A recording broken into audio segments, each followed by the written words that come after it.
You ever played a game that everyone else likes and you play it and you're like, what the hell is everyone else smoking? Yeah, well, this is how I feel with Rising Sun. Shit, even when I was a kid, I heard everyone and their mother saying that this was better than Frontline, and I'm like, I don't know about that, Chief. I'm gonna get one thing out of the way first. I'm very glad this is one of the very few World War II games that's set in the Pacific Campaign. Everyone else likes to focus on goddamn France and Germany so goddamn often. Shit, for that matter, even the entire Northern African campaign apparently didn't even exist.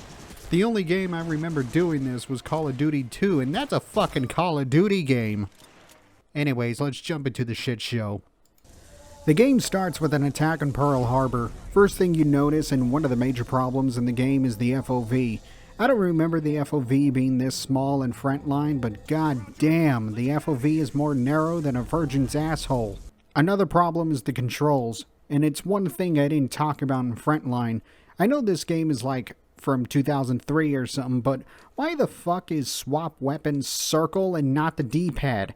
And why the fuck is jump triangle? Like, did anyone not play an FPS before? What were they thinking? Anyways, the ship that you're on gets attacked and you have to use a fire extinguisher to move forward. Afterwards, you find a save point, and this is also another gripe with the game I have, and I'll get into that later. You get up to the top deck and start shooting down planes with the bar. I have a few questions here. First, why are you using the bar, not an AA gun? I know there's a machine gun just gawking at me in the face, but I didn't use it until the very end of the level. Second, why am I even shooting down planes when I should be busy jumping ship? And third, defend California? Fuck no, fuck California. And this is coming from a Californian. Second level is just one big ass turn section in a boat. There's really not a whole lot I can say about it other than shoot the planes. I will say this though, for a game back in 2003, it has a pretty damn good skybox, and the particle effects are decent. Fall of the Philippines is the level that single-handedly soured my opinion on Rising Sun. To start off, it's pretty fucking ugly. Everything is just a shitty brown polygon, and one major problem, and I mean major problem in the game, is that there's a lot of shit that looks the same. As a result, it's pretty hard to figure out where to go or what you've been through because there's no rememberable scenery, and everything is as ugly as sin, just like your mom. It also doesn't help that the enemies are as retarded as Democratic politicians. Speaking of, I literally could not progress in the very first part because one, and I mean one bastard, didn't show his ugly mug. After that, you escort a Sherman tank down a few roads that's more slower than a dial-up internet connection, and you get to the second hurdle in the game. Finding the bar. I shit you not, I spent like upwards of 15 minutes trying to figure out where this bar is, and the fucking hints don't do shit either. You see, this building right here is the bar that you're supposed to go into. It would have been nice if the fucking minimap had an objective marker. To make matters worse, the game wouldn't let me go into the bar, so I had to restart the level all over again. Finally, God decided to stop being a dickhead and let me continue the game. However, the tank is camping in front of the entrance. I decide it's not worth my time and just skipped it. The metal machine can go fuck itself. You have to go into a baseball stadium and disable a radio tower there. However, the streets are littered with a bunch of Japs out of every single corner and the rooftops, man. If you ever wondered why FPS games nowadays have a sprint feature, it's because of shit like this. The streets are long and narrow and absolutely mind-numbingly tedious to get through, and your base movement speed is slower than a copper oxidizing. Again, I had to go back and forth to figure out where the entrance to the baseball field is, only for me to find out that there's a passage right to the side of it that I didn't see before. And once you're in, go up to the bleachers, kill the phone sex operator, and piss off. Last part of the level is going to the church, ring the bell of Armageddon, and get on a truck for a lame-ass section. As you may tell, all of the levels from here on after are about as long as the Lord of the Rings trilogy. Thankfully, there's not that many levels in the game to begin with. The night raid level can also suck some butt. Here's a few problems. One, it's night, so get fucked with not being able to see anything, let alone the draw distance. 2, you get the Springfield, but unfortunately it sucks poo-poo. It also looks like poo-poo too. It looks like I ripped some poor bastard's prosthetic leg off and slapped a scope on it. 3, all you get to start off with is the Springfield and the 1911. No Garand, no Tommy gun, no other automatics for that matter. I wouldn't be surprised if you can pick up an additional weapon from somewhere in the level, but I haven't found it. Once you get on land, it's hardly any better. However, at least the enemies pop out like a sore thumb, so you won't have too much trouble finding them wherever they are. But the Springfield is about as useful as a Hot Wheel with a fucked up tire. You can clearly see that I shot that dude in the face, but still didn't die. While the first half of the level is hopping from coast to coast clearing out the machine gun bunkers, the real shit show starts with the second half of the level. You have to go and find another hut. Just like in the last level, I spent like 10 hours like a retard wandering back and forth figuring out where to go. It also doesn't help that this entire area here is dedicated to just a single save point. And that's the problem with the save points. There are multiple areas in most of the levels that look like a way to go, but are just there for that fucking save point, only for me to realize that I just took a wrong turn at the cave. If only there was a fucking objective marker! The Pistol Pete level is the only level in the game where I didn't feel like ripping off my ballsack.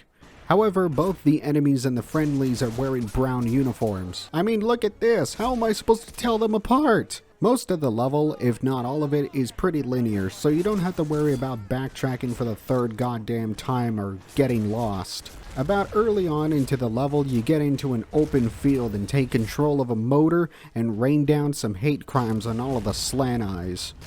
Then go through a series of caves to destroy some artillery pieces, then watch someone Allah Akbar themselves in celebration of Ramadan. I mean, you see what happens when you make a level that doesn't piss me off? I got no content. Blow the Japanese! The Singapore level is also another pretty cool one, though it does have its fair share of problems. It starts with a pseudo-stealth portion with a well rod, and the well rod is a blessing from thy Lord and Savior. The well rod apparently is far more powerful than the Springfield, killing most with just a single hit, even without a headshot. Now, I understand why they did that for gameplay reasons, but even then, why is the well rod a single shot gun, and why is it more powerful than a full-length 30-06 rifle? Oh yeah, it's also the only level in the game where you get to use it. However, all you get is the well rod and the 1911 for the first part. And I don't need to tell you why that's a bad thing, carrying 2 pistols when every single motherfucker from here to Timbuktu has rifles that drain a ridiculous amount of your health. After the port, you meet up with a new character called Tanaka. This game is fucking stupid.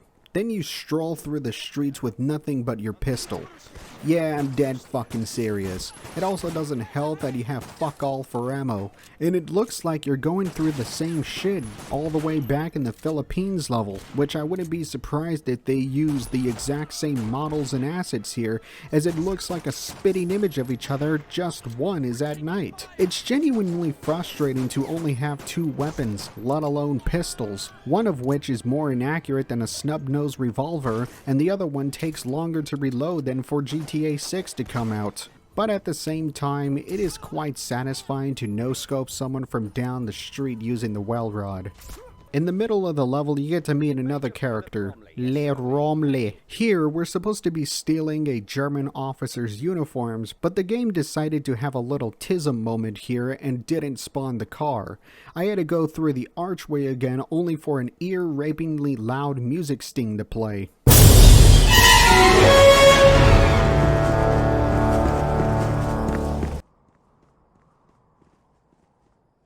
Well, okay then. Then you go up to the rooftops. You still have the well rod and the 1911 and still out of ammo. Make sure to break the crates that you see throughout the level because some of them can drop health and ammo. You meet with Tanaka again and he takes you to a meeting with a bunch of Japanese and German generals.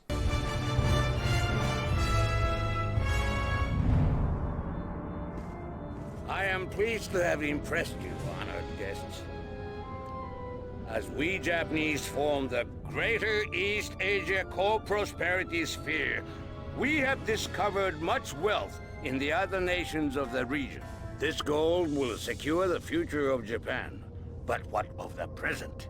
Then that Romley dude crashes the meeting in a really tacky-ass way. Finally, you get a different gun, the suppressed Sten. For whatever reason, the Sten has a 20-round magazine. And correct me if I'm wrong, but don't they have 32-round magazines? I mean, just look at the magazine itself. You can clearly tell that it's not a 22-rounder. Anyways, you shoot your way out of the mansion, and for some reason, if you get up to a particular point on the balcony, the game just simply ends, even though you got a clown car of enemies literally just gawking at you.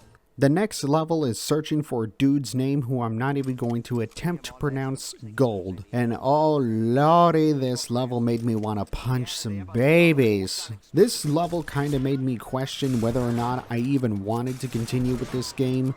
To decide, I just wasted my time with it and scrapped the video. But nevertheless, I continue onwards, because I adore my non-existent fan base. This level is quite similar to the Pistol Pete level. You know, the environment is a jungle, all green and brown, and both of your teammates and enemies are wearing the same colored uniforms. The biggest difficulty with the entire level are the machine gun enemies. God damn, do they drain so much health. The machine guns they're using are also that Type 11 that you can find, but what's bullshit is that the enemies have a much faster rate of fire than when you pick it up, but we'll get to that later. The real shitstorm starts from this big ass area and onwards. The enemies spawn out like you stepped on an anthill, and you get a bunch of fuckers with turrets and Arasakas and LMGs.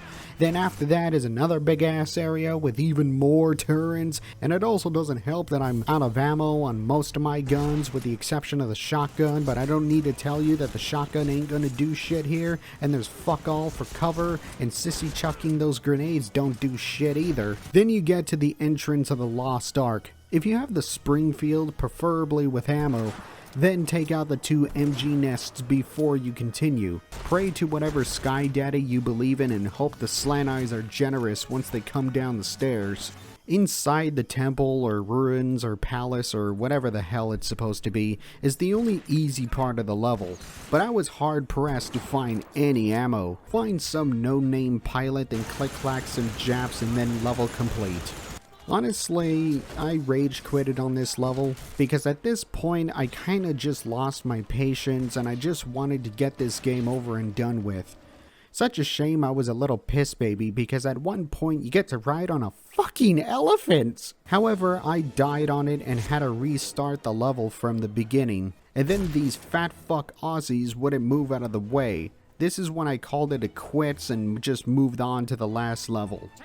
Thankfully, the last level isn't all that bad. It's actually pretty cool for what it is. However, it takes like 3 years to complete. First part of the level is simple. Just follow the vents and look for the red spots. If you want, right at the beginning of the level, go into the bunk room and you can get that Japanese Bren LMG thingy. However, the rate of fire on this sumbitch is slower than my grandpa's metabolism. After a while, you'll get into a large area with whatever this shit is. However, once you get into either one of the rooms, make sure to destroy whatever these things are so you don't have to backtrack to this area again.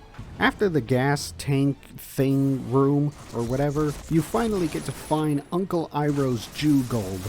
However, just like a Jew, you get gassed just for being greedy. You wake up to find that you've been taken prisoner by Uncle Iroh and your brother too. Yeah, apparently this is supposed to be your brother.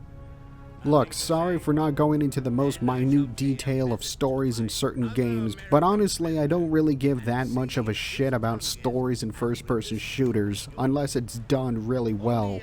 That Romley dude comes to your defense and Tanaka gets seppuku'd. Rest of the level is kind of eh. For the most part, you're just going through a flight deck hangar thingies and on the side of the ship. At least you get more ammo for the Bren gun than there is in the entire United States.